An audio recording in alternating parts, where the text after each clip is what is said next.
Right now, Saturday snow followed by Sunday showers. Chris is tracking your weekend forecast and why we did not get as much snow as we expected. And it's much more than bark and branches, how a single tree is sparking a sense of community and bringing families together. Plus, the Bucks are back. A look ahead to Game 1 of Round 2 and what the Greek Freak himself says made this past week so unusual. From the Channel3000.com Alert Center, this is News 3 Now This Morning. Good morning. It is 6:30 in the morning, April 28th. I'm Jamie Perez, filling in for Chris with meteorologist Chris Reese, filling in for Josh. I'm sorry. I saw Chris and then I read Chris. I'm filling in for Josh. Okay. Chris is here. It's okay. It happens. Sometimes you've got to fill in for me mentally. I'm tired. So you're doing the weather again today, right? Yes, I'm going to be filling in for Chris and everybody else, actually. Yeah. I'm a one-person show today.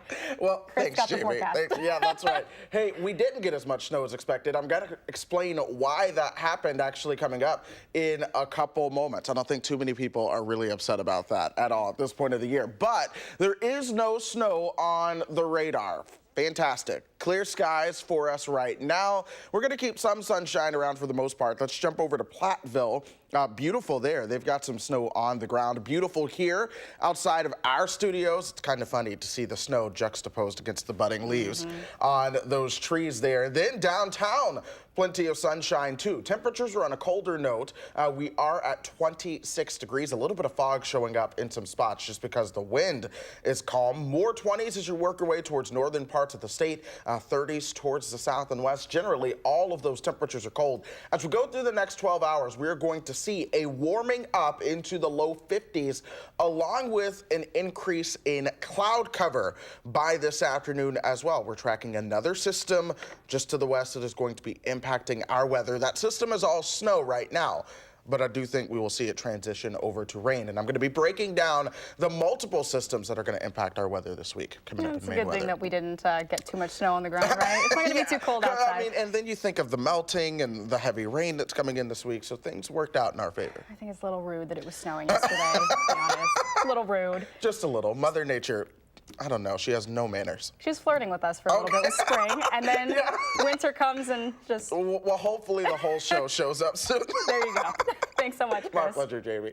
We are following developing news from the city's north side this morning. Madison police are investigating after responding to a report of shots being fired in and around the area of the Perkins restaurant around 2 o'clock this morning. That's on the 4800 block of Hayes Road and East Washington. When officers arrived, they saw multiple cars leaving the area and found 2 windows in the restaurant were damaged by bullets. They say it looked like additional rounds could have been fired from the area around the Comfort Inn and Suites across from the streets. No one was injured, but police are looking for tips on anyone involved. The snow and cold did not stop one of Madison's biggest and heavily patrolled traditions. The Mifflin Block Party celebrated 50 years this year. Officers say the crowd was a little smaller this year compared to the 20,000 people that have shown up in the past. The annual tradition began in 1969 and is considered one of the most anticipated spring events in the city. And the numbers are in. Madison police say 16 people were cited and released for charges related to alcohol, trespassing, disorderly conduct, or urinating in public. Last year, 71 people were arrested.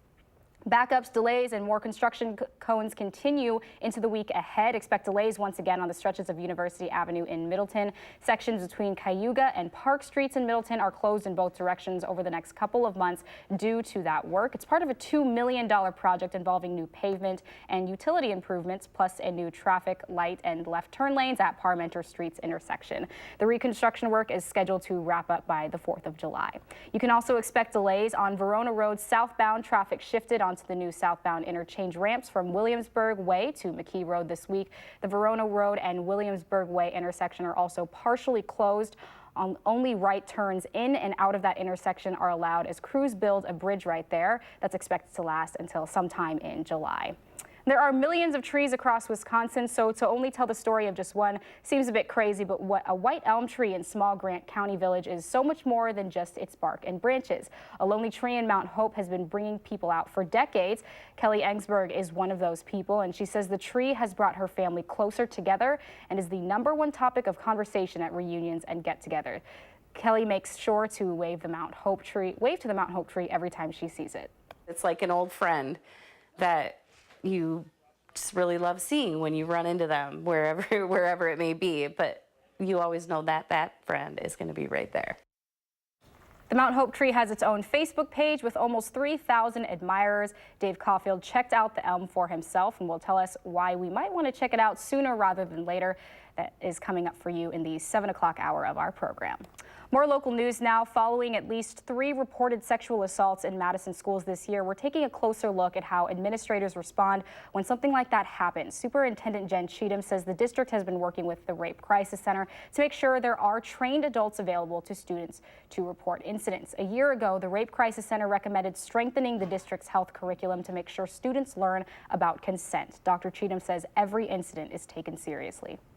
The issue of sexual assault in particular, I mean, this is one of the most serious, most terrible things that could possibly happen in a school. I mean, in Madison schools, like many schools, that is an expellable behavior, absolutely zero tolerance for that kind of behavior in schools. Cheatham says after every incident, administrators have a debriefing meeting and decide if other steps need to be taken. The full school board meets for the first time since these incidents tomorrow night. We've got some good news out of Green Bay this morning, where police canine Pyro is making big strides on his road to recovery. Pyro made his first public appearance this week after a man stabbed him multiple times, nearly killing him. Pyro has had multiple surgeries since then. His handler, Officer Scott Salzman, got emotional about his partner's recovery at a press conference. Take a listen. I just wanted to take this time to say thank you.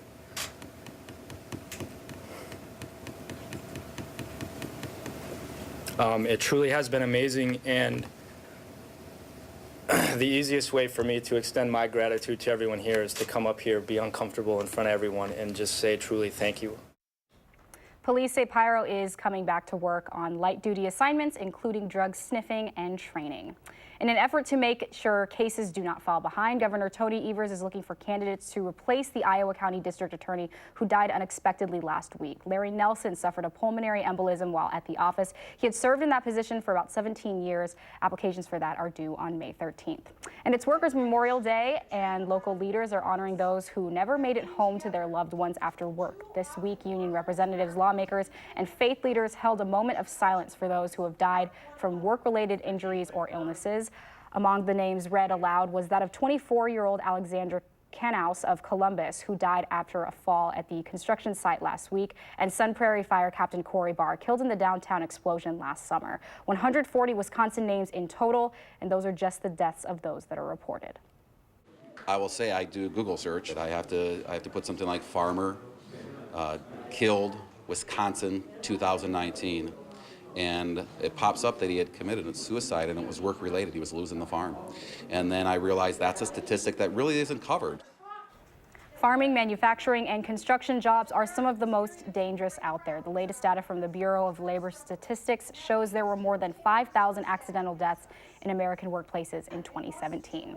A Wisconsin native is at the helm of the Catholic Diocese of Madison for the first Sunday Masses of his tenure. Donald Hying is from West Allis. He will succeed the late Robert Morlino as bishop. Prior to his new role, Hying served as bishop of the Catholic Diocese of Gary, Indiana. He says he's committed to bringing the mission-style work he did there to Madison. There's tremendous economic and racial disparity in Gary. I always felt that's exactly where the church needs to be. Additionally, Hying says he plans to visit every parish in the diocese this year, and parishioners are hopeful he'll be more of a bridge builder than Morlino. He said it's great to be back in his native state, adding that he is very comfortable with cheese and that Wisconsin is his home. Also in Madison, the leaders of a Rastafarian church say they're ready to sue the city over a cease and desist order. We first reported on this first of its kind church in the capital city last month. The Lion of Judah House of Rastafari offers marijuana as a religious sacrament to members of the congregation who donate to the church. There is documentation of the state and federal governments approving the church's religious status, but since News 3 Now featured it, the city attorney's office said it has not received any sort of paperwork that proves the Lion of Judah House is legitimate. I don't really have a way to prove that I'm doing the things that they don't want me to do. They're accusing me of selling, but we don't sell. They're accusing me of giving it to anyone. We only give it to members. And that was Jesse Schwark, the founder of that church. He says he's ready to file a lawsuit if he needs to keep the doors open for its 6,000 or so members who participate in the marijuana-based sacrament. The city's attorney's office says it could eventually take this to circuit court to have the place shut down. We are just hours away from tip-off. The Bucks and the Boston Celtics begin the Eastern Conference semifinals this afternoon in Milwaukee. The Bucks have not played since they wrapped up the series with Detroit last Monday. Even Giannis thinks this long layoff is a little weird. Yes, it's definitely weird. We had 6 days, and it's weird. You know, I could basically take a mini vacation, go to the Bahamas, come back. But yeah, it's weird. You know, I wish we could just play today. Now, our Kevin Lewis will be at the game and will bring you the highlights tonight. The next time you're in Milwaukee for a Brewers game and order a drink at Miller Park, you won't be sipping it from a plastic straw. In a tweet this week, the Brewers announced the team will no longer be offering plastic straws in an effort to reduce waste, citing the 8 million metric tons of plastic that affects oceans every year. Anyone at the games will still be able to request paper straws, though. Back in Madison, the UW band will officially be marching to the beat of a new director, but don't expect to hear from him for the next couple of months. Corey Pompey will fill the role of former band director Mike LaCrone. Pompey comes to us from the University of Nevada, Reno, where he was the director of athletic bands there. He does have an extensive background in music education. He studied music at the University of Alabama and earned his Doctor of Musical Arts from the University of Texas, Austin. Out of 26 candidates, the school and band members say he was the clear favorite. He just has so much energy and he's very kind. Something that stood out to me was his appreciation for tradition, but he also has a lot of other ideas that he wants to implement. Pompey will start his new job on July 20th and says he will not be sitting down for any interviews until then. Time now is 6:41. Our blast of winter is over for now, but there's still some more wet weather ahead. Here's a live look outside. Chris has your full First Alert forecast next.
Happy Sunday. It is a beautiful weather day around here as opposed to what we dealt with yesterday. Some of that snow did come down heavy in spots, and for some of our neighbors, those totals begin to add up quickly. Oakley got 6 inches of snow, Lancaster 5.1, Mount Horeb got right around 5 inches of snow, but then it dropped off very quickly as you worked your way towards WISC, which isn't too terribly far from Mount Horeb. We received 2.5 inches of snow here at the station.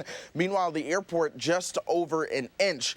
And really, that was the trend. Overall, things were a little bit farther south. This is what we expected to see in terms of snowfall, but let's show you how that actually panned out. A lot of that was much farther to the south. And the reason for that, this storm track actually drug in some drier air that ate into a lot of the snow totals, but then also pushed the low of that snow, the region of low pressure much farther to the south. I'll have a graphic for that one in the process of being made. But in the meantime, we are completely clear of that snow. Plenty of sunshine out here for your Sunday. I think a lot of folks are going to be excited about that. That system from yesterday well on out of here, already on the eastern seaboard, bringing some snow to parts of upstate New York. That'll be moving into Vermont and New Hampshire. Back to the west, it's another system, though, that's going to be impacting us tonight and into tomorrow. It has snow with it now, but I do think those temperatures will warm up, and this system should come at us in the form of all rain. In the meantime, enjoy the sunshine that is out there. Absolutely a beautiful shot. Temperatures are a little bit colder this morning. There's some patchy fog in some places, too.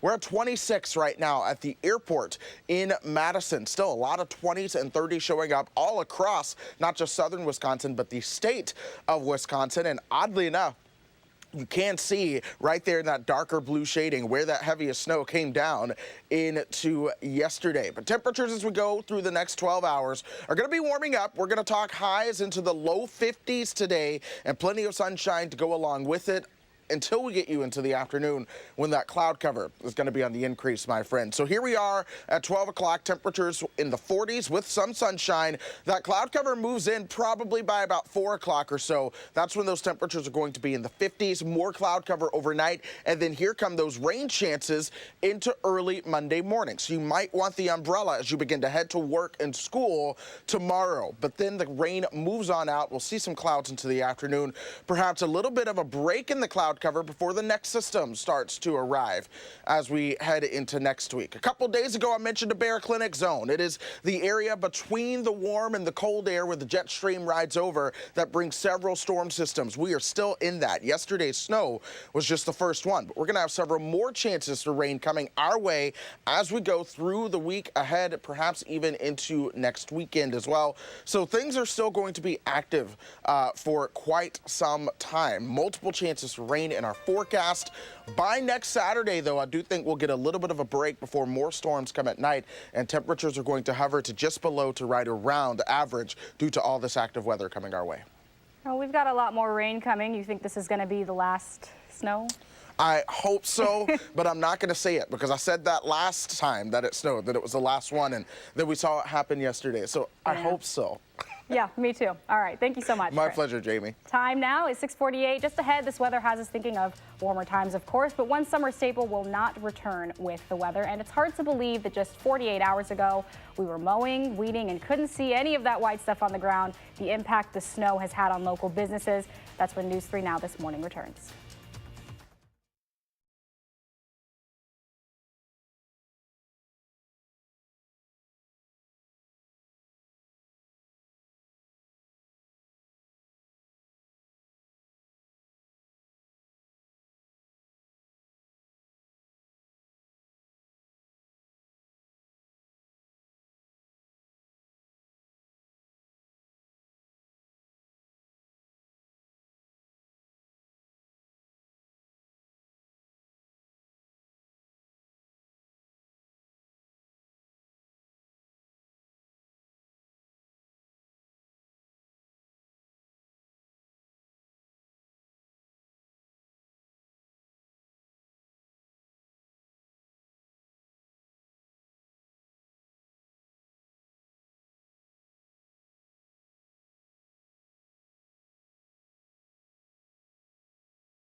Good Sunday morning, folks. Plenty of sunshine out there today. What a change from yesterday, and I think that is a welcome change for sure. This is the Edgewater Sky Camera. Temperatures are a little bit colder, though. We are at 26, but again, we're not talking about snow around here this morning. However, there is a system that's going to be impacting our weather, especially as we go through tonight and into Monday. So expect the cloud cover to be on the increase. Sunshine, early clouds this afternoon. We'll see highs around 52.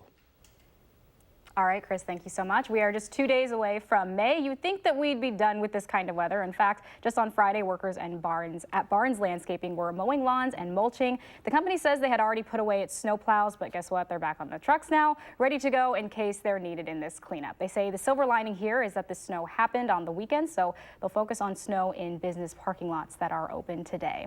This weather has us looking ahead to festival season. However, this year, a popular Fitchburg festival will not be happening, and there aren't any plans to bring it back. The organizer of Fitchburg Days has canceled it indefinitely. Last year's event was cut short after a number of teens were arrested.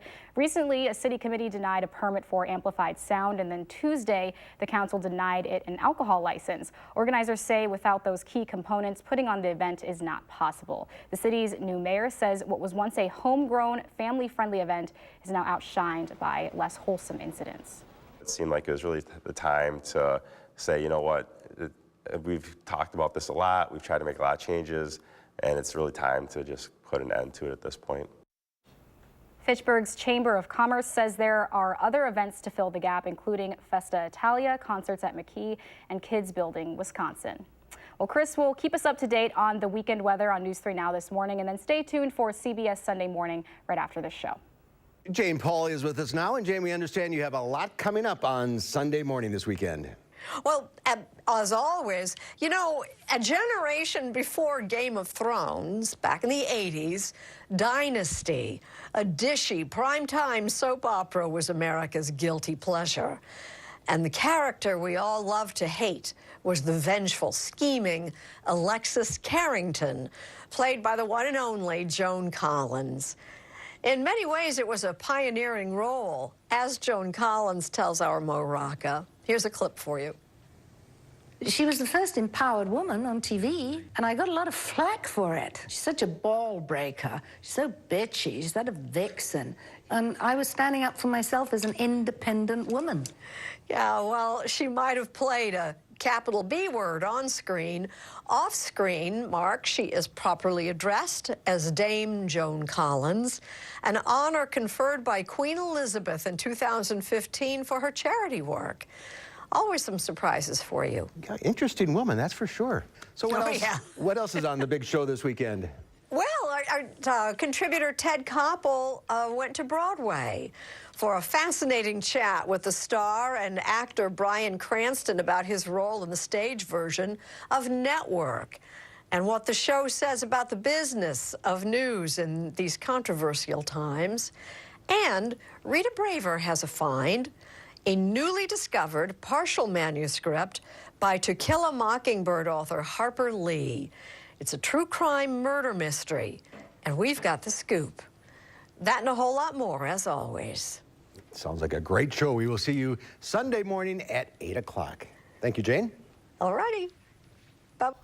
There's a full hour of news ahead on News 3 Now this morning, Sunday. Next, we're running through the morning's top stories, but first, here's a preview of what's to come on an all-new For the Record.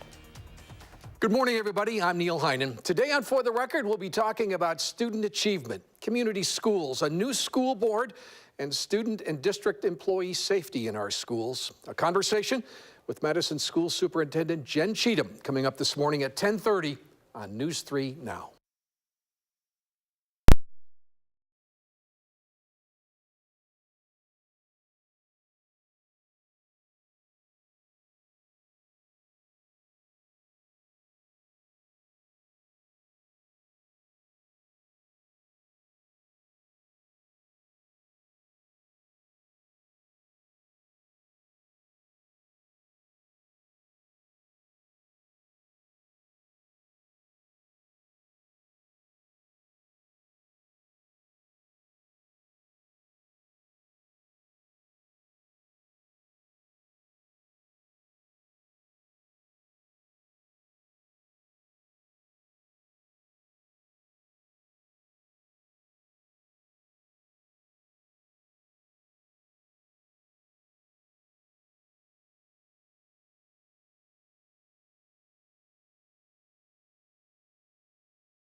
Right now, we have a story about a tree, but it's not just any tree. It's the Mount Hope tree. Dave Caulfield brings us its history and what it means to the people living nearby. From the Channel3000.com Alert Center, this is News 3 Now this morning. Good morning. It's April 28th. I'm Jamie Perez. We'll get a check on the weather with Chris in just a second, but first let's get you caught up on today's headlines. Breaking overnight, Madison police are investigating after responding to a report of shots being fired in and around the area of the Perkins restaurant that happened around 2 this morning. That's on the 4800 block of Hayes Road in East Washington.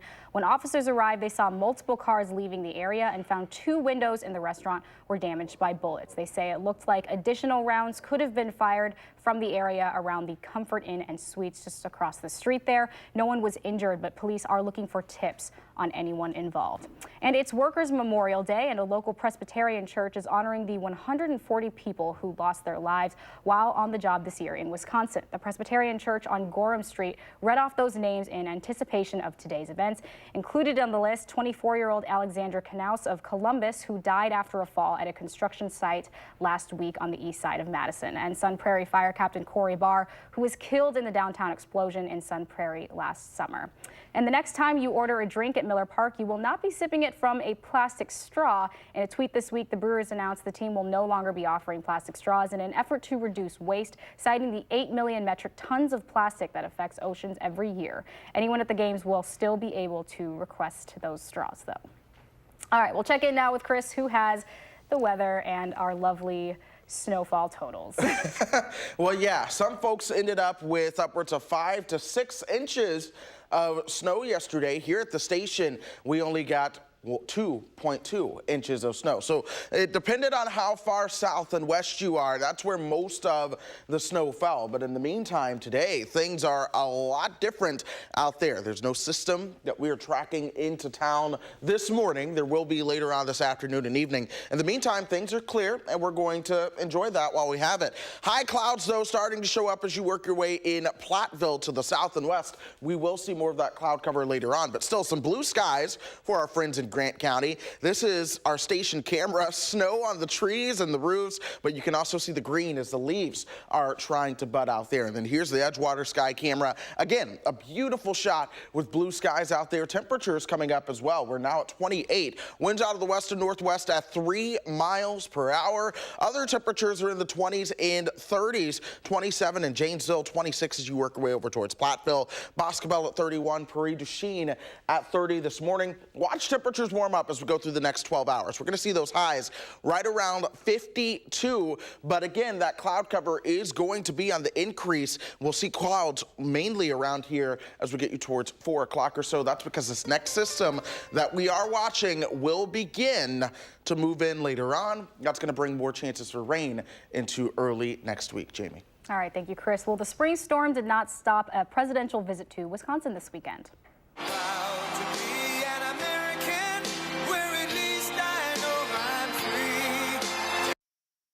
President Donald Trump made a stop Saturday at the Resch Center in Ashwaubenon, just outside of Green Bay. The president spoke to his supporters about the economy, the border wall debate, and criticized several of the candidates for the 2020 Democratic nomination, including former Vice President Joe Biden, Vermont Senator Bernie Sanders, and Massachusetts Senator Elizabeth Warren. He did speak about uniting with Democrats on prescription drug prices and the opioid crisis. And maybe on that one, we're going to work with the Democrats, to be honest, because they want to get it down too. And we'll see if we can put it all together. But prescription drugs, look, it's a rigged system. The president scheduled the rally on the same night as the White House press correspondents' dinner, which he has never attended. The speech also came on the same day that a 19-year-old man reportedly opened fire inside a synagogue in the California city of Poway outside of San Diego. 1 person was killed and 3 others were injured. Authorities in California are calling it a hate crime based on statements made by the shooter when he entered the Jewish place of worship. President Trump condemned the attack in front of the Wisconsin crowd on Saturday, saying the country cannot stand for anti-Semitism.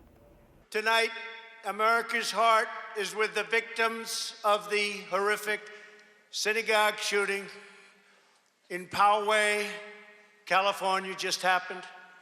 Our entire nation mourns the loss of life, prays for the wounded, and stands in solidarity with the Jewish community, We forcefully condemn the evil of anti-Semitism and hate, which must be defeated. A tweet from San Diego's police department says it will be providing extra patrol at places of worship out of an abundance of caution. Lieutenant Governor Mandela Barnes held a Saturday rally of his own in Green Bay.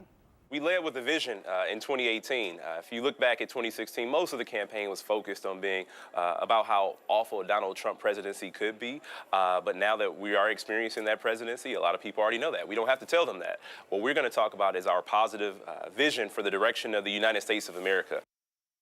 President Trump won Wisconsin back in 2016 by less than a percentage point, or about 22,000 votes. Democratic Governor Tony Evers was not asked to meet with the president during this trip.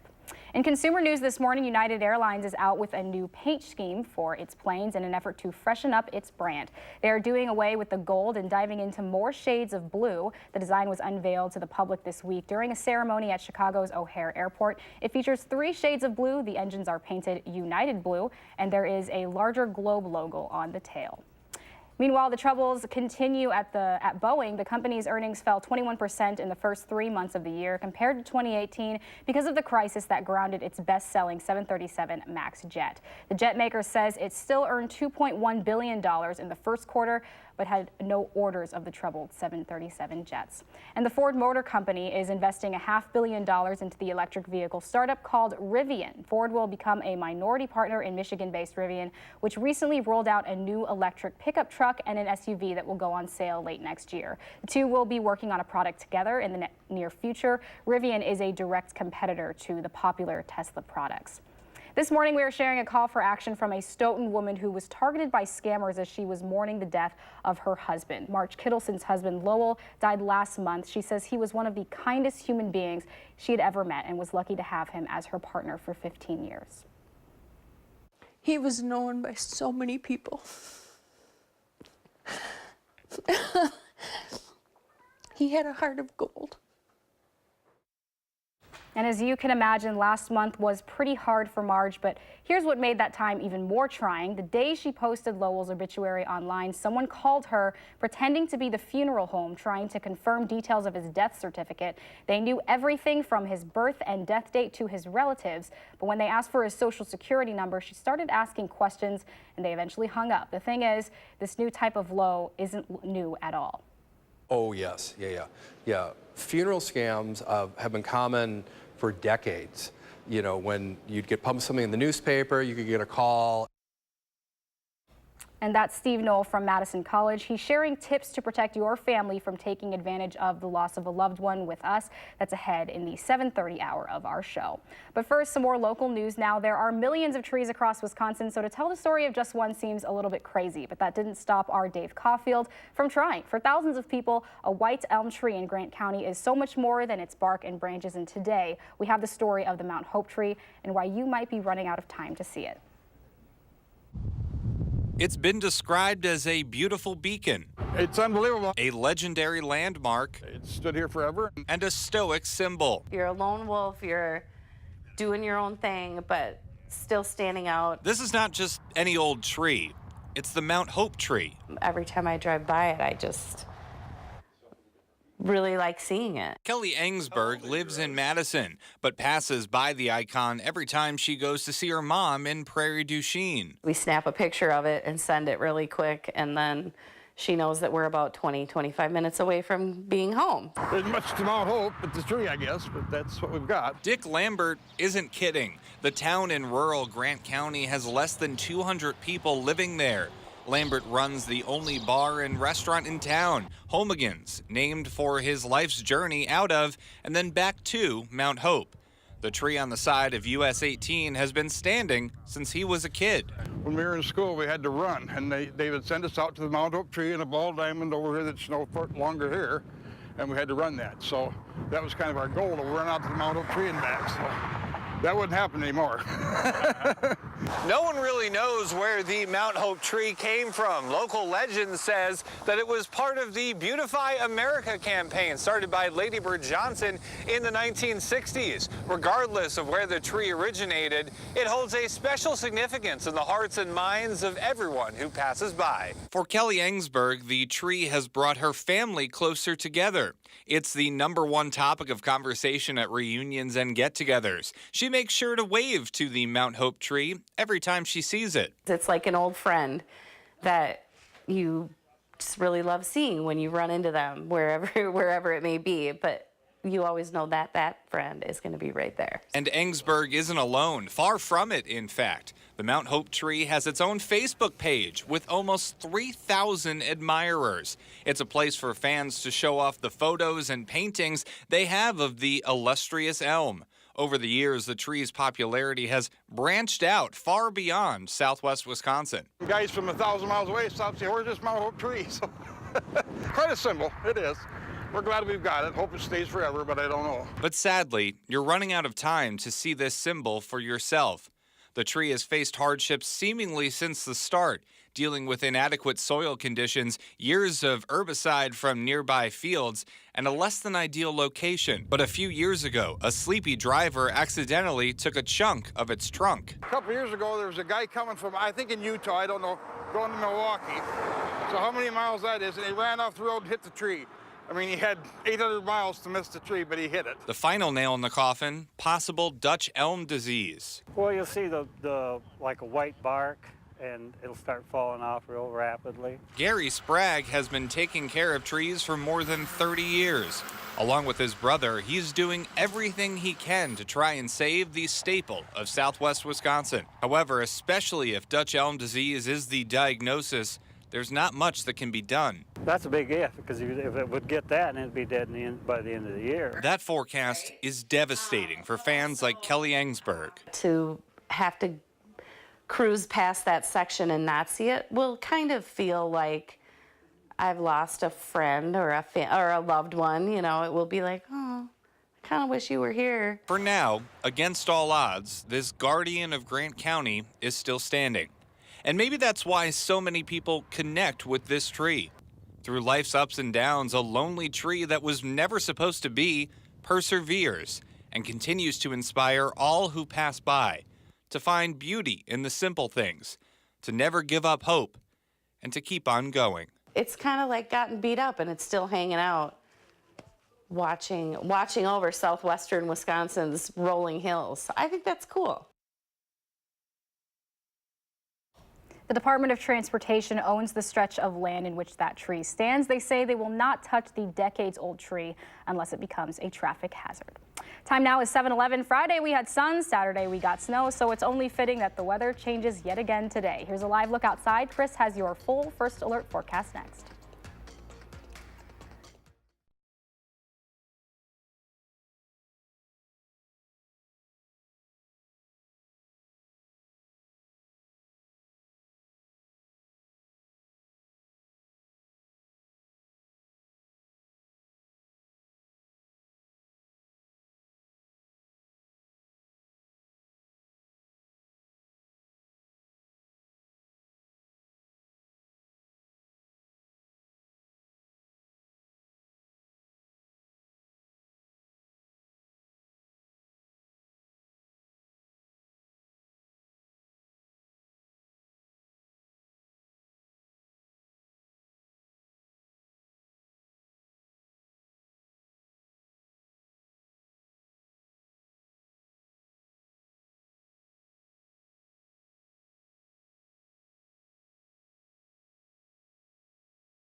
Well, yesterday we did expect a lot more snow than what we actually received, and a lot of people, well, probably are excited about that, but some of us are maybe asking, well, why did that happen? And folks, the answer is actually that the storm took a much farther south track than what was anticipated. So where the low is in the farthest west over Nebraska, that's where that low was on Thursday. The orange line is where we expected that region of low pressure to go. The red line, though, is where that region of low pressure actually went, and that was several hundred miles farther south than anticipated. And that's because a region of high pressure to the north ended up being stronger than expected, and it pushed that storm to the south. In addition to pushing that storm to the south, it brought in a lot of dry air. So this is just showing you some of that water vapor from yesterday and how that dry air swooped on in here, really cutting off that snow early and really hindering it from really producing a lot of snow. But still, some folks really saw those totals add up. Oakley, 6 inches. Lancaster, 5.1. Mount Horeb, just under 5 inches, 4 inches in Mineral Point. And we even saw 2.5 inches here at the station. If you work your way over towards the east side, though, just over an inch of snow. So this was our forecast compared to the way things actually began to play out due to that southerly tracking low. You win some, you lose some, but what matters is the weather keeps on going, and you pick up and you forecast the next day. And thankfully, we are seeing more sunshine out there right now, but already we are focusing on the next system starting to move in. Here's our system from yesterday that's moving away. This is the next one that's coming in, and that's going to bring more chances for rain, not so much in the way of snow. So enjoy that sunshine that's out there right now. Temperatures are a little chilly. We're in the upper 20s right now. Winds out of the west and northwest at 3 miles per hour. A lot of folks are seeing those temperatures in the 20s and 30s. But as we go through the next 12 hours, we're going to see our highs make it into the low 50s, but that cloud cover is going to increase as well. This is 4 o'clock this afternoon. That's when that cloud cover really begins to move on in, and then those rain chances, they're going to arrive overnight and into your Monday morning. Folks, you might want that umbrella as you head to work and school tomorrow. Things will clear out briefly on Monday before another rain chance begins to arrive as we move into Tuesday. Last week, I talked about the Bear Clinic zone. This is an area between the warmer air to the south and colder air to the north that brings a lot of storm systems your way. We're going to see more and more of those storm systems going through the week ahead. That is why there are so many rain chances in our forecast, along with threats for lightning and thunder for a couple days. But so far, Jamie, none of those look to be severe weather threats, just general rain and a few rumbles of thunder right now. All right, sounds good. And real quick question, just beneath your feet there, what does the snow coverage look like? Is it pretty melted so far?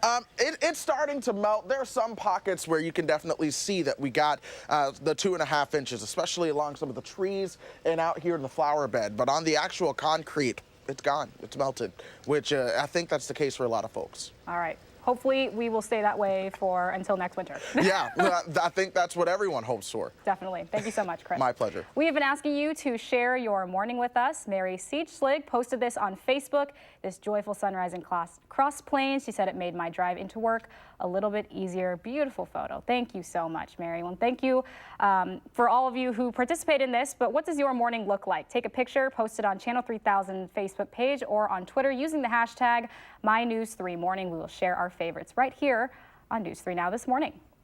The results are in. The American Lung Association released its State of the Air report. As you might expect, Southern California is the worst place to breathe.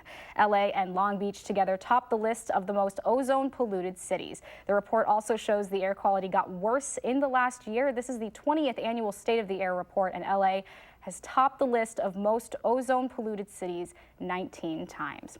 Oddly, Sheboygan, Wisconsin was the 20th worst city. The other Wisconsin cities got clean bills of health, including Eau Claire, La Crosse, Wausau, and the Appleton-Fox Valley area.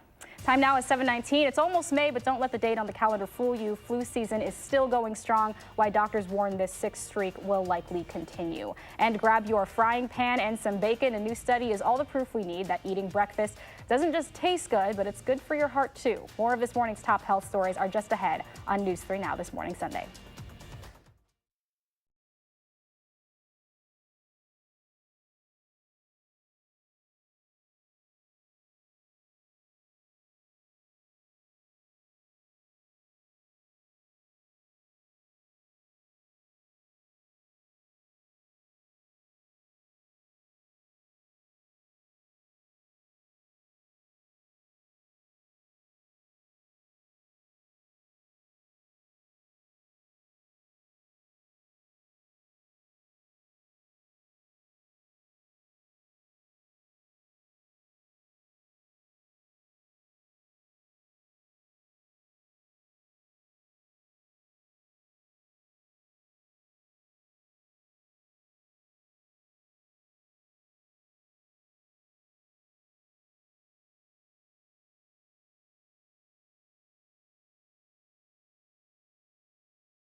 Good Sunday morning. It is a change from yesterday as we see a lot more sunshine out there, at least for now.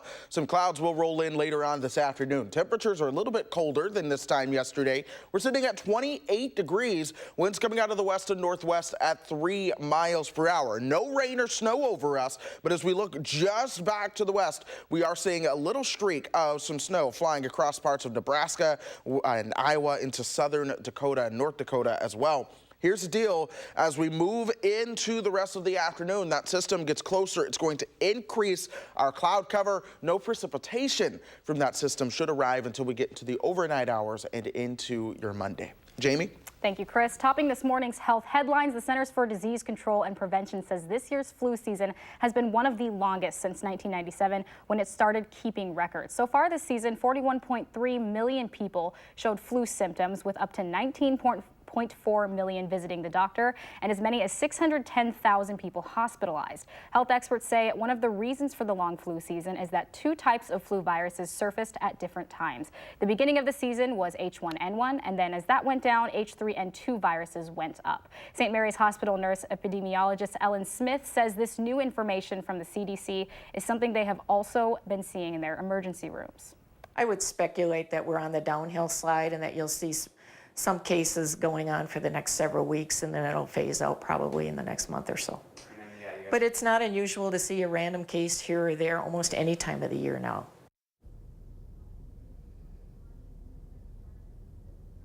Even in the warmer weather. That's part of the reason why she still encourages you to get the flu shot if you haven't already done so. We checked and it is still available at many locations in the Madison area. Measles cases are approaching the numbers in the United States that we haven't seen in 20 years. The Centers for Disease Control and Prevention is now reporting 626 cases of the highly contagious virus in 22 states. That's the second highest number of cases reported since measles was declared eliminated in 2000.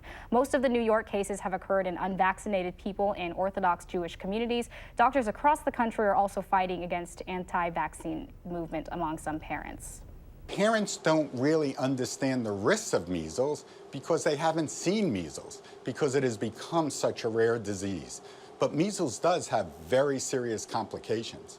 1 in 20 children with measles get pneumonia, which, by the way, is the most common cause of death. And some experts are concerned with Passover this week, there will be an increase in measles cases after the holiday in the coming weeks. And a new study links skipping breakfast to a nearly 90% higher risk of heart-related death.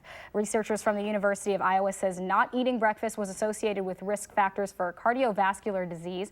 Those factors include diabetes and high blood pressure. They say the findings suggest eating breakfast could be a simple way to promote heart health. And UW Health is celebrating an award they didn't earn in their clinic, but in their cafeteria. In the last 2 years, the hospital has switched to antibiotic-free meat in 95% of their pork, beef, chicken, and processed meats. The nonprofit Practice Green Health, which works with hospitals to be more sustainable, just recently awarded UW Health a Circle of Excellence in Food Award for this accomplishment. Aside from creating healthier meals for their patients and staff, doctors with UW Health say using antibiotic-free meat helps cut back on antibiotic resistance. And there are some new guidelines out this morning to help any parents out with their young kids when it comes to screen time. The latest recommendations by the World of Health organizations say children under the age of 5 should be limited to an hour or less of screen time per day. Infants less than a year old should not be exposed to screens at all. Instead, caregivers recommend using downtime for reading and storytelling. Time sitting or restrained should not last longer than an hour at a time. The goal of these guidelines is to establish healthy activity and sleep habits early in life so they can be carried into adulthood. Well, there's still half hour of news ahead here on News 3 This Morning Sunday. Next, we're running through this morning's top stories. Plus, our Leah Lynchide is answering one woman's call for help after she says scammers tried to take advantage of her during one of the worst times of her life after her husband's death. That's a story you'll see only on News 3 Now. We'll be right back.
From the Channel3000.com Alert Center, this is News 3 Now this morning. Good morning. It is Sunday, April 28th. I'm Jamie Perez. We're going to check on the weather with Chris in just a second, but first let's get you caught up on today's headlines. Breaking overnight, Madison police are investigating after responding to a report of shots being fired in and around the area of the Perkins restaurant around 2 o'clock this morning. That's on the 4800 block of Hayes Road and East Washington. When officers arrived, they saw multiple cars leaving the area and found 2 windows in the restaurant were damaged by bullets. They say it looked like additional rounds could have been fired from the area around the Comfort Inn and Suites across the street. No one was injured, but police are looking for tips on anyone involved. Following at least 3 reported sexual assaults in Madison schools this year, the full school board will meet for the first time tomorrow night. Superintendent Jen Cheatham says the district has been working with the Rape Crisis Center to make sure there are trained adults for students to report incidents to. A year ago, the Rape Crisis Center recommended strengthening the district's health curriculum to make sure the students learn about consent. Dr. Cheatham says every incident is taken seriously. And you can expect backups, delays, and more construction cones in the work week ahead. Sections of University Avenue between Cayuga and Park Streets in Middleton are closed in both directions over the next couple of months. It's part of a $2 million project involving new pavement and utility improvements, plus new traffic lights and left turn lanes at the Parmenter Street intersection. Southbound traffic also shifted onto the interchange ramps on Verona Road, so you can expect some delays there as well. Both projects are expected to last into July. All right. Over to weather now with Chris. He's got our forecast. That's right, Jamie. I want to start off with just some of the snow totals we did see yesterday. Oakley got 6 inches of snow. Lancaster, 5.1, just under 5 inches as you work your way down towards Mount Horeb. Here at the station, 2.5 inches of snow. Meanwhile, the airport only got 1.2. So the farther south and west you were, you saw a totally different story than some folks saw on the northeastern side of town. In the meantime, we're clear over the state of Wisconsin right now. Some high clouds starting to move in across the south and west. This is Platteville right now. Still beautiful. You can see some of that snow on the ground this morning. This is just outside of the station. Snow on the trees and on the roofs, nothing on the roads. Of course, that's fantastic news. And then here's more of that sunshine over downtown Madison. The temperature 28 degrees right now. Winds coming out of the west and northwest at 3 miles per hour. But a lot of us folks are seeing those temperatures that are in the 20s and 30s. 27 in Janesville. Monroe now 1 degree above freezing. As we go through the next 12 hours, we are going to see more of those temperatures warming up into the low 50s and upper 40s for those highs, but cloud cover will continue to be on the increase, especially by 4 o'clock as that next system that we're watching moves on into town. Jamie, that one is likely to bring more rain our way, especially as we head into Monday. We're going to be watching that one closely and letting you guys know what to expect for the upcoming work week. All right, thank you so much, Chris. And we do want to take a moment just to say thank you to everyone who came out this weekend for our annual Shred Fest. In just 2.5 hours, more than 22 tons of personal documents were destroyed. More than 1,400 people threw away anything from receipts, bank statements, pay stubs, and bills. According to the Better Business Bureau, most identity theft crimes occur when something containing your personal information is lost or stolen. News 3 Now is a proud sponsor and partner of that event. This morning, we are sharing a warning from a local woman who says scammers tried to take advantage of one of the worst moments of her life after her husband's death. And it all started with his online obituary. Leah Linscheid has her call for action. This story starts. He was a wonderful man. With the end of another one. He gave everything he had to everybody. A love story between Marge Kittleson and her husband, Lowell. He worked hard, he played hard, and he loved hard. After 15 years of marriage, Marge lost her husband last month. He was known by so many people. He had a heart of gold. The next few days were a blur of funeral meetings and mourning. He passed away on a Saturday. The family and I met with Crest Funeral Home on Sunday. And on Monday night, the day the obituary hit social media. It was that same night that Marge received a phone call. The caller ID said Crest Funeral Home. And this woman said to me, I'm preparing the death certificate and I want to make sure that it's perfect. That woman knew every detail, down to Lowell's birth and death date, his family members, his age, everything, but his social security number. She rattled off a number that could have easily been a social security number, and I said, that's not even close. And she said, well, I wonder where I got that from. Well, what is the social security number? All of a sudden it hit me when she said, well, I really want to get this done. When Marge asked more questions, here's the answer she got. Nothing. Click. All because of an online obituary honoring her husband's life. Someone had almost been able to take advantage of his death. Exploited, concerned for myself and my family, but also for all of the people that are going through a death to have to deal with something like that.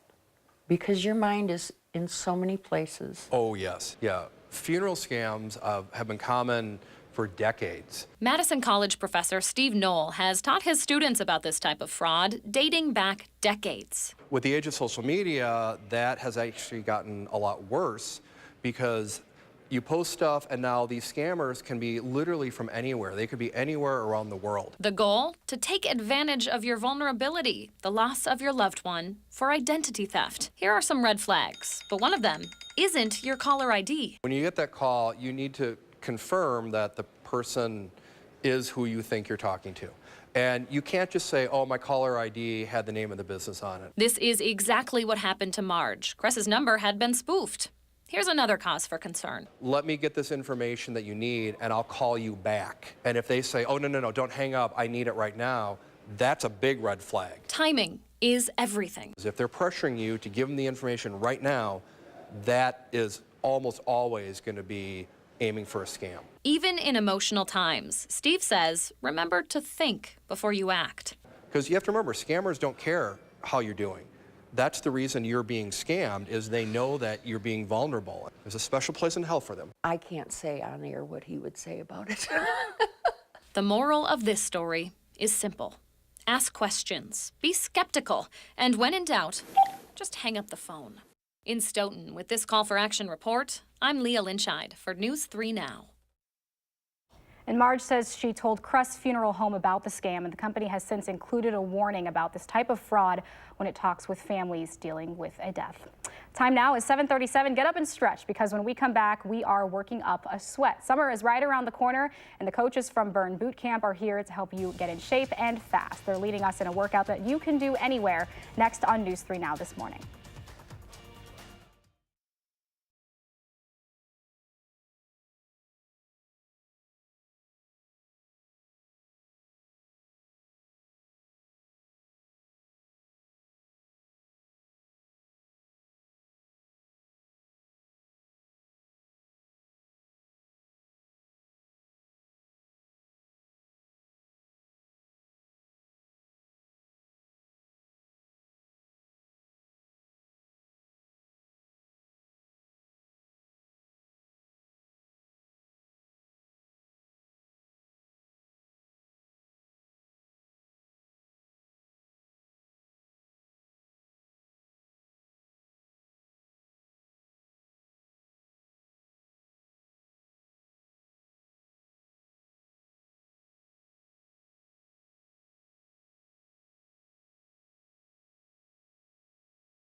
Temperatures are in the 20s to start your Sunday. Some of us do have those temperatures in the low 30s, but after that snow last night and the clearing skies, that really allowed those temperatures to fall. We're at 28 right now in Madison, Fond du Lac at 30. 21 as you work your way up towards Wautoma. So yeah, there are some spots that are plenty cold right now, but the winds are coming out of the west and northwest at 3 miles per hour. So that's going to make things feel maybe just a degree or two cooler. We're going to warm up though as we move into the afternoon. Expect those temperatures to top out into the low 50s. The problem is cloud cover is on the way. That is because we do have another chance for rain in our forecast. I'll be breaking that down coming up in Maine weather. Now let's go to Jamie.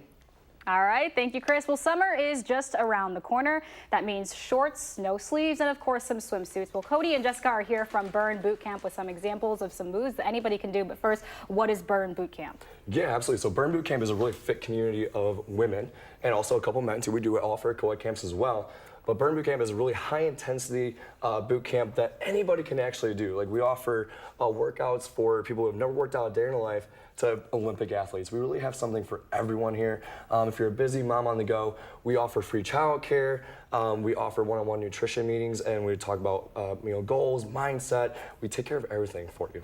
And there is free classes for people on Saturdays at 9 a.m. I was just actually at the Middleton one. Okay. They will kick your butt, by the way, because like many people, winter blues is like a real thing where you stop working out, and like I just started going back to Burn to try to shed some extra weight that I didn't want for the summertime, and you guys can help people with that. So we kind of wanted to bring you guys here to show some simple moves that that anybody here watching could do. So if you guys absolutely. Go Okay, ahead, so I brought my operations manager today, Jessica Retchingham. Okay, she is a stud, I tell you. But anyway, so we're gonna show you guys 2 exercises that anybody could do. Okay, so the first thing is a power plank push-up. Okay, so you guys gotta hop down, you're gonna bring those legs up as high as you can, and look at that perfect push-up. You're gonna get those elbows in really tight, use those triceps to push up. Now, if you're like, I'm not gonna do that, Cody, don't worry, we got you covered. You're gonna drive let's do one more, Jess. You're gonna drive that leg up as high as you can, engage that core, drop to your knees, and then you're still gonna get that full push-up in. You're just gonna do as many as you guys can in 60 seconds, in 1 minute. That's it, all right? Too easy, guys. Now from there, I'm gonna show you a second exercise. Okay, so let's go prison high knees first. You're gonna go as high as you can. We're gonna go, let's go a little bit higher, right, Jess? All right, there we go. We got 10, we got 9, 8, almost there. We got 7, keep rolling. We got 6, 5, 4, 3, 2, 1. Perfect. All right, now if you're like, Cody, I can't get my knees up. I got some knee issues, got some issues. Don't worry, we got you covered. We're gonna go steam engines instead, okay? So you're just gonna drive that leg up and across, one leg at a time. Keep that core engaged, and you're just gonna go a full body. There we go, Jamie. So you got it. I can't do super high knees because I'm in a dress, but that's okay. But A for effort. So, yeah, but that's like what a typical. That's like something we would do. Like we offer modifications for every single exercise. So if you're like, I don't know if this is for me, we have something for absolutely everybody. That's the best part about Burn. What about for the people that are kind of nervous to go? Like, is there like any restrictions at all of people that can do this? You guys can modify pretty much anything to make anybody be able to do this. Jessica, I mean, I do modifications every single day to get through a workout. So let me catch my breath here. But the great thing is that anybody can come in, like Cody said, whether you're deconditioned, whether you have an injury, whether you have a movement you have to avoid. Our training team is so knowledgeable that they can make sure that you can do a safe workout at any level. Yeah. Yeah, and with 4 locations that we have, in Verona, Middleton, Sun Prairie, and Monona, we have a camp time and a location for everybody to come to. Do people need to sign up ahead of time for any of the classes that you guys have? Well, you need to sign up to register for a trial or a promotion with us. And right now we've got 4 weeks for $59 that ends on April 30th. Otherwise, we have 2 weeks free that anyone can start at any time. But the really cool thing is that you never have to reserve a spot in one of our camps. It's for anybody, and you guys should all give it a try. They will kick your butt and put you into shape. Yes, absolutely. All right, thank you guys so much for coming on our show. Time now is 7:45. This weekend's weather makes it hard to want to go outside, especially to work out, as we were just talking about. You're looking live over the Capitol. Chris is back with your full work week forecast next on News 3 Now this morning. But first, let's take a look at who's 3 today. Happy birthday, Riley, and all the other little kids that are turning 3 today.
Well, one of my favorite things about weather is that sometimes you win and sometimes you lose when it comes to a forecast, but you are always learning how to more accurately predict the weather. So I want to start off with talking about yesterday and how things played out for us. This was our expectation of snowfall to fall yesterday. And of course, if you live around here, you know that's not exactly how it played out. Things were much farther towards the south, 0 to 2 inches here in Madison, 2 to 5 as you work your way towards the south. That band of 5 to 7+ inches was well south into parts of northern Illinois. So the question then becomes, what happened? Well, this, just to the north of Kansas in Nebraska, is where our region of low pressure was on Thursday. We expected that to track along this orange line much farther toward the north, but this red line is where the storm system actually tracked, and that is well south of what is normally needed to impact us. And the reason it took such a farther southerly track is because this region of high pressure was a lot stronger than expected, forcing that low to take the southerly track. And as it did so, it brought in just a lot more dry air. This is water vapor imagery from the system yesterday, bringing in that dry air, and that's what cut off a lot of that snow early for some folks. But we are clear right now, no snow to talk about over the state of Wisconsin at the moment. Plenty of sunshine. Instead, that system from yesterday now over the northeast. We're watching this system now back to the west. That is bringing in at least some light snow and rain to our west. This will impact us later. I do think it'll be warm enough for all rain, but look for clouds to increase later on. In the meantime, plenty of sunshine. Temperatures are into the upper 20s for a lot of folks. Some of us in the lower 30s, 31 in Lone Rock, Mineral Point at the freezing mark right now, and then 27 as you work your way towards Platteville, Dubuque, Iowa at 24 this morning. Over the next 12 hours, expect those temperatures to top out into the low 50s. We're going to see those highs around 52 today, but the cloud cover will arrive this afternoon. Here we are at 4 o'clock. Plenty of cloud cover out there, winds coming out of the south and east. Here comes that rain chance. This is 1 o'clock in the morning. More rain moving in here. You'll want the umbrella as you head out to work tomorrow. This is 7 o'clock. The rain will start to begin to move out at that point. More clouds in the afternoon, a little bit of sun maybe, but then the clouds increase again. We've got another system coming our way. A couple days ago, I talked about a baroclinic zone. This is where you have cold air to the north, warm air to the south, and that jet stream zipping between the two air masses, promoting numerous regions of low pressure to ride along that. This is what's going to happen this week. So expect multiple rain chances to come into the state of Wisconsin. Some of those could bring chances for lightning and thunder as well, but we're talking temperatures that are going to be a couple degrees below average as well. Low 60s and upper 50s rather. But next weekend, Jamie, Friday and Saturday do look to be the pick days of the forecast. So perfect. I think we'll take that. If it's going to rain, it might as well do it while everyone's at work and school. And then it'll be nice on farmers market for Saturday. Yeah. It wasn't so nice this week. We have not had a good farmers market yet, so hopefully I think it's coming. Fingers crossed. Yes. Thanks so much, Chris. My More pleasure. local news now. A love of both beer and animals is drawing a crowd to a Wanakee brewery this weekend. The establishment launched its new Llama Love IPA at Octopi Brewing. All proceeds from this beer will go to Heartland Farm Sanctuary in Verona. The sanctuary takes in rescued farm animals and teaches kids and adults about compassion for animals. Once you get to know our farm animal friends, they have such wonderful personalities, and I think people start to make that connection. There's a lot of similarities between how I feel about my dog and cat as I do about the potbelly pig, Lola.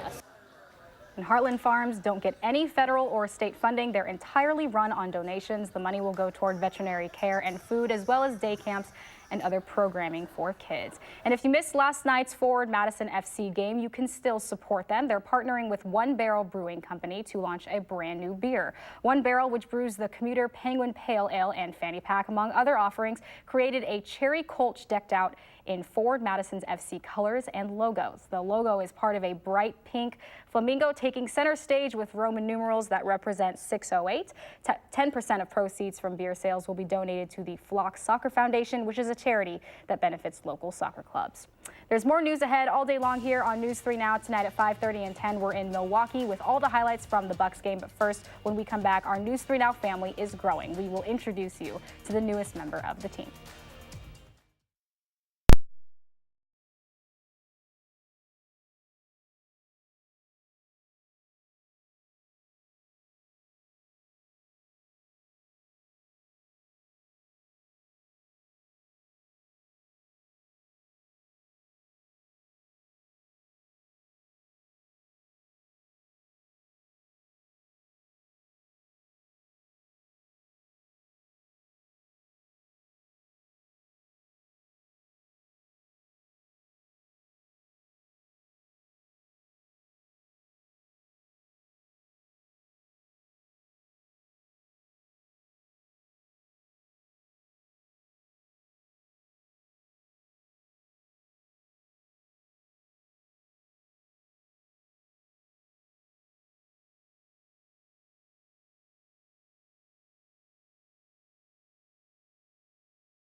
All right, before we go this morning, we wanted to share a special congratulations to the newest member of our team. News 3 Now meteorologist Dave Caulfield and his wife Amanda welcomed a baby boy yesterday. Rory James Caulfield, born around 7:15 last night, or as Dave said, right as the snowflakes wrapped up. The whole family is doing well. Look how adorable they are. Oh my gosh. I know. Dave has been so excited for this. Yes. We've been talking about it on the weather team.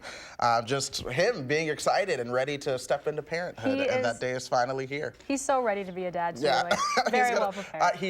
He is well prepped with the dad jokes. I know that to be true. Yes.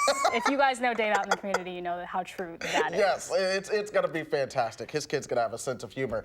All right, but let's talk about this forecast coming up. Plenty of sunshine right now. The cloud cover will be increasing as we move into the afternoon and evening. Rain showers overnight and into Monday morning. But folks, we're entering into a pretty unsettled week.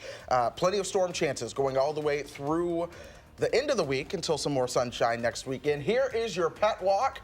Jordy visiting Grandma. If you're going to be out at 3 o'clock, expect some cloud cover and temperatures in the 50s. All right, thanks so much, and thanks for watching. See you later.